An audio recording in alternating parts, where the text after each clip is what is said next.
you're the biggest fish in the entire ocean. 40 feet long, 20 tons. And you eat things the size of rice grains. Boats deliberately hit you because you're too slow to move. Tourists grab your fins for rides. And you're so gentle that remoras, literal parasites, cover your body and you can't do anything about it. Oh, and your babies? You give birth to 300 of them at once. And 299 of them get eaten almost immediately. Welcome to life as a whale shark, where being the biggest fish just makes you the ocean's biggest target, and you're too nice to fight back. Okay, imagine being the largest fish to ever exist. Bigger than great whites.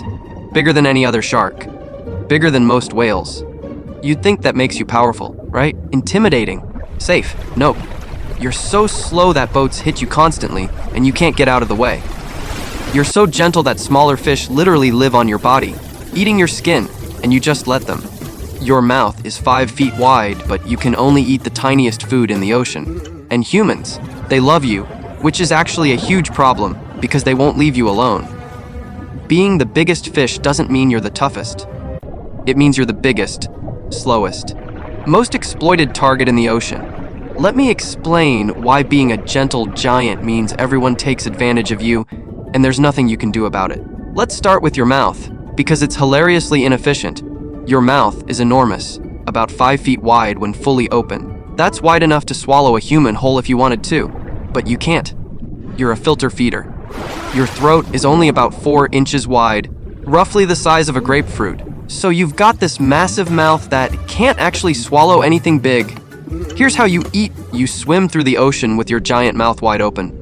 Water flows in, carrying plankton, tiny fish eggs, small shrimp, and krill. The water passes through your gill rakers, spongy filter pads in your gills.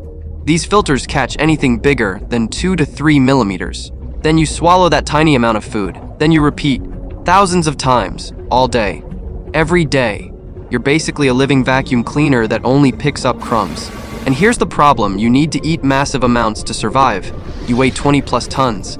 That's 40,000 pounds. You need to consume roughly 50 to 60 pounds of food per day just to maintain your weight. But you're eating things the size of rice grains. So you spend literally 7 to 8 hours per day just eating. Swimming slowly with your mouth open. Filtering. Swallowing microscopic food. That's not living. That's being a full, time-eating machine that barely gets enough calories. Other big predators eat efficiently. One seal feeds a great white for days. You need to filter millions of tiny organisms just to get one meal's worth of energy. Now let's talk about one of your biggest problems, boats. You swim near the surface a lot, especially when feeding on plankton blooms. And you swim slowly, about 3 miles per hour on average. That's slower than most people jog. Now imagine you're a 40-foot long shark cruising just below the surface, focused on eating. A boat is coming toward you at 20 to 30 miles per hour. You're too big to maneuver quickly. You're too slow to accelerate out of the way. And by the time you notice the boat, too late. Whum. The boat's propeller slices into your back. Deep cuts. Gashes across your dorsal fin and back. Sometimes the propeller hits your head. And here's the worst part. This happens all the time. Studies show that 70 to 80% of whale sharks have scars from boat propellers. 70 to 80%. That means almost every whale shark has been hit by a boat at least once. Some have been hit multiple times, their backs are covered in crisscrossing scars. And you can't avoid this because you need to surface to feed. You're too slow to dodge. You can't hear boats approaching well enough to react. Boats are everywhere in the oceans now. So you're constantly getting injured by accidents you can't prevent. It's like living in a crosswalk where cars randomly hit you and there's no way to avoid crossing the street. You need to be at the surface, but being there means getting hit. Here's something that sounds nice, but is actually terrible. Humans love you. You're called gentle giants. Tourists pay thousands of dollars to swim with you. Sounds harmless, right? Wrong. Here's what actually happens. Tourists find you feeding at the surface. They jump in the water with snorkels and cameras. Then they grab your fins. Seriously. They hold onto your dorsal fin or tail and get pulled along for a ride. This is illegal in many places, but people do it anyway. And you're too gentle to shake them off aggressively. You just keep swimming, trying to feed, while humans cling to you like barnacles. But it gets worse. Tourists chase you with boats, interrupting your feeding. They surround you, blocking your path. Flash photography constantly, bright lights in your face while you're trying to eat. Sometimes 20 to 30 boats cluster around one whale shark. Imagine trying to eat lunch while 100 people crowd around you, touching you, taking photos, blocking your way. You'd be stressed, right? That's your daily life during tourist season. Studies show that whale sharks in heavy tourism areas feed less efficiently because they're constantly interrupted, change their behavior, avoiding areas with too many tourists, show signs of stress, like elevated stress hormones, sometimes abandon good feeding spots entirely. So human love for you is actually harassment that makes it harder for you to survive. Let's talk about your roommate's remoras. These are fish that attach to you using a suction cup disc on their heads, and you're covered in them. Dozens, sometimes hundreds, of remoras stuck all over your body, on your belly, your sides, your fins, your face, they're everywhere. But wait, you might think, don't remoras help clean parasites? Nope, that's a myth. Remoras are parasites themselves. Here's what they actually do: they stick to you and get free transportation wherever you swim. When you eat, they dart off, grab scraps of food from your mouth area, then reattach.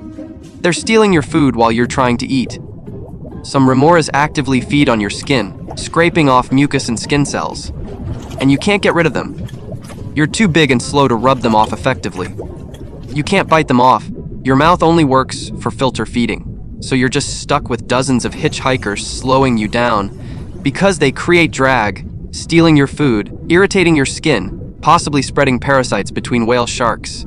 Other sharks shake off remoras by swimming fast or breaching.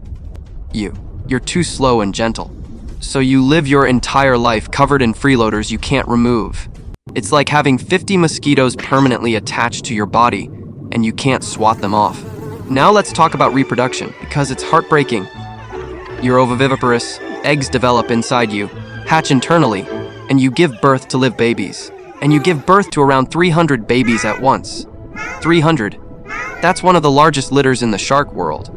Sounds great, right? Lots of offspring. Here's the brutal reality: those babies are born at only 16 to 24 inches long.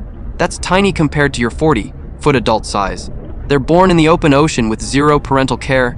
You give birth and immediately swim away. Those 300 babies are on their own, instantly. And they're incredibly vulnerable. They're small, slow, inexperienced, and they're surrounded by predators. Large fish see them as easy meals. Other sharks eat them. Seabirds grab them from the surface. Squid attack them. Scientists estimate that 99% of baby whale sharks die in their first year. 99%.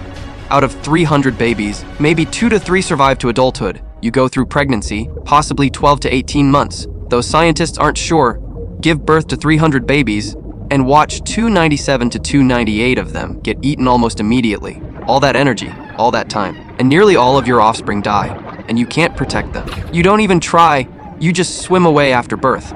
Your entire reproduction strategy is have so many babies that maybe a couple survive by pure luck. That's not successful parenting. That's a numbers game you're losing. Here's something wild. Despite being the biggest fish in the ocean, scientists barely understand you. They don't know where you mate, never been observed, where you give birth, never been documented, where baby whale sharks go after birth. They just disappear. How long you're pregnant? Estimates range from 10 to 16 plus months. Exactly how long you live? Estimates are 80 to 130 years. Where you go during certain seasons, you just vanish from known areas. You're 40 feet long and scientists can't track you reliably. You're too big to tag easily without boats and equipment. You dive to depths of 6,000 plus feet, way too deep for most tracking technology. You travel thousands of miles across oceans. So scientists know where you feed, because you show up at plankton blooms seasonally. But they don't know where you go the rest of the time. You basically disappear for months. And the baby whale sharks. Total mystery. Scientists have never found a nursery area for juvenile whale sharks. Baby whale sharks are born and then they're gone. Where do they hide? What do they eat? How do they survive? Nobody knows. For the biggest fish in the ocean, you're surprisingly good at being invisible. Let's talk about fishing nets, because they're killing you accidentally. You're not targeted by most fisheries.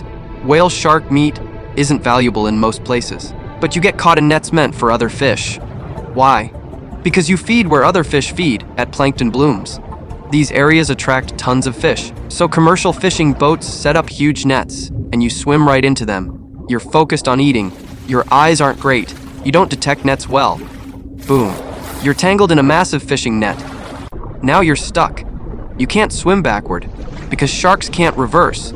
You can't bite through the net because you don't have biting teeth.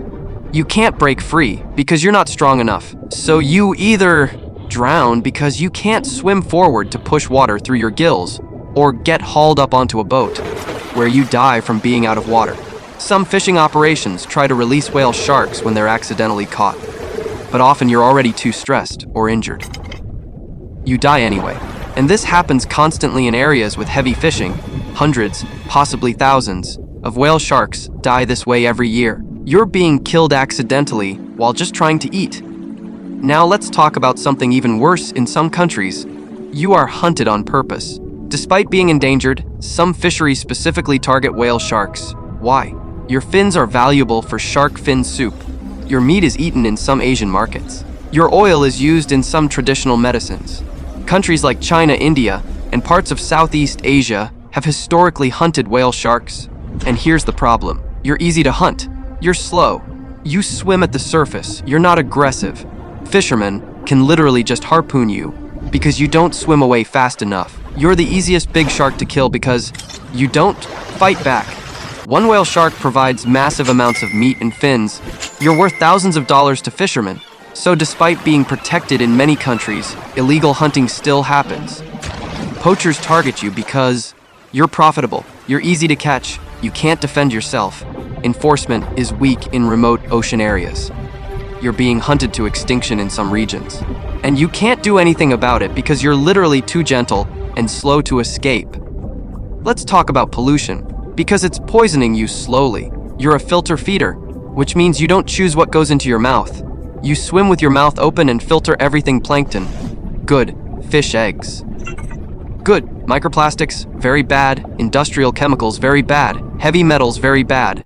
The ocean is full of microplastics, tiny plastic particles from degraded bottles, bags, and fishing gear. And you're eating them constantly. Scientists have found microplastics in whale shark stomachs around the world.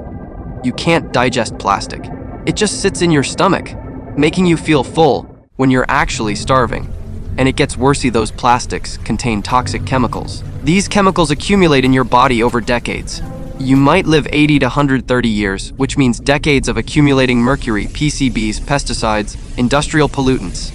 These toxins damage your immune system, making you sick more easily, reproductive system, making it harder to have healthy babies, organs, causing long-term damage. And because you're at the top of the plankton, eating food chain, all the toxins from the plankton concentrate in your body. This is called biomagnification. You're basically a living toxic waste accumulator. And there's nothing you can do about it. You have to filter, feed to survive, which means you have to eat the pollution. Finally, let's talk about conservation, or the lack of it.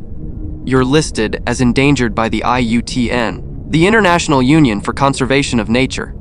That means you're at serious risk of extinction. Your population has declined by more than 50% in the last 75 years. Sounds like you'd be heavily protected, right? Nope. Here's the reality. Protection laws exist, but enforcement is terrible. The ocean is huge. You migrate across international waters. No single country can protect you everywhere you go. Illegal hunting continues in remote areas where enforcement is impossible. Tourism is barely regulated. Operators do whatever they want. Fishing nets continue killing you accidentally with no real penalties. And here's the worst part, you reproduce so slowly that population recovery takes forever. You don't reach sexual maturity until you're 25 to 30 years old. That's 3 decades before you can have babies. Then pregnancy takes 1 to 2 years. Then 99% of your babies die. So population growth is incredibly slow. Other fish can recover quickly. They mature in 1 to 2 years and have babies frequently. You need 30 years to mature, years between pregnancies, and almost all offspring die. If whale shark populations keep declining, you could go extinct before conservation efforts even have time to work. You're too slow to save yourselves. So let's recap what it's like being a whale shark. Biggest fish in ocean, 40 feet long, 20 plus tons, mouth 5 feet wide, but can only eat rice, sized food, spend 7 to 8 hours per day filter, feeding just to survive, 70 to 80% of scars from boat propeller strikes, constantly harassed by tourists, grabbing your fins, covered in remora parasites you can't remove, Give birth to 300 babies, 299 die almost immediately. Scientists don't know where you mate, give birth, or go for months. Killed accidentally in fishing nets constantly. Illegally hunted for fins and meat. And you can't escape? Eating microplastics and toxins with every meal. Endangered but barely protected. Population declining 50% plus. Whale sharks are proof that being the biggest doesn't mean being the safest. You're gentle. You're harmless. You're magnificent. And that makes you the perfect victim. You can't fight boats. You can't escape nets. You can't avoid tourists. You can't stop eating pollution. You're slowly dying while being the most beloved fish in the ocean. That's not protection. That's watching something beautiful disappear while taking selfies with it. If you enjoyed learning about the ocean's gentle giant, smash that like button and subscribe for more Why It Sucks to Be videos!